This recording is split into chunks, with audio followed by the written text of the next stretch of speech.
Hello guys, magluluto tayo ng masarap na chicken sisig. Siyempre, napakamahal ng baboy ngayon. So, ang gawin natin, chicken sisig. Mas masustansya, mas mura, mas masarap. Ayan, meron tayong pecho, boneless, at chicken legs na boneless. Ayan, hiniwala natin na medyo manipis para pag prito po natin mamaya, ay madali po siyang maluto. Ayan, so siyempre, simplihan lang natin yung timplada natin rito. Meron tayong konting asin, paminta, suning, konting bitchin. Ayan, halo-haloin natin. Ayan, para magkumbay ng kanyang lasa. Ayan, iprito lang natin mga sir, mga ma'am. Huwag po natin i-overcook dahil ang karne po ng manok ay titigas, hindi po siya lulutong kagaya ng baboy. So ang gawin natin i-half cook lang natin para mananatili siyang malambot at juicy ang ating sisig. Ayan. So pagkatapos natin palamigin, ayan, hiniwa na natin ng syempre pang sisig ang kanyang hiwa.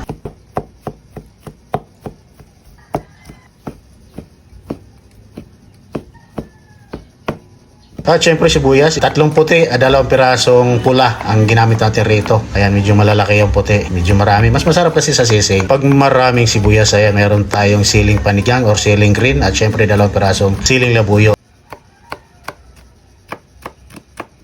Ginamit natin rito na pinakamantika ay butter mga sir. At syempre ayan, kinisa na natin yung ating maraming sibuyas kasama ang siling green at kasama ang siling pula, siling labuyo. Gisa-gisa lang natin, palabasin natin ang kanyang lasa, ang kanyang aroma, at saka natin ilagay yung ating naka-chop-chop na chicken breast mga idol. Ayan.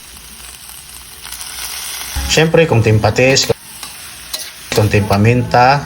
Ayan, ilagyan natin seasoning na siyang nagpapabango. Lagyan po natin mga sir. Kunting bitchin. Ayan, ayan. Hot sauce, optional. Siyempre para medyo matamis at maanghang ang ating sisig. Kunting magic sarap. Kunti-kunti lang para hindi masobrahan ang lasa. Ayan. Isang halo-halo pa. Maya luto na. At ayan na nga, sinali na natin. Luto na po ang ating napakadali, napakasimpleng masarap na chicken sisig. Mura na, masarap pa. Ayan lang po mga sir, mga ma'am. Ayan. At maraming salamat pala sa aking mga followers. Road to 1 million followers na po tayo. Ayan, salamat sa inyo. At sa mga nagtatanong nga pala sa ating Chinese wok, ayan, ilalagay na lang po natin sa comment section ang link sa TikTok ko po nabili mga sir. Ayan.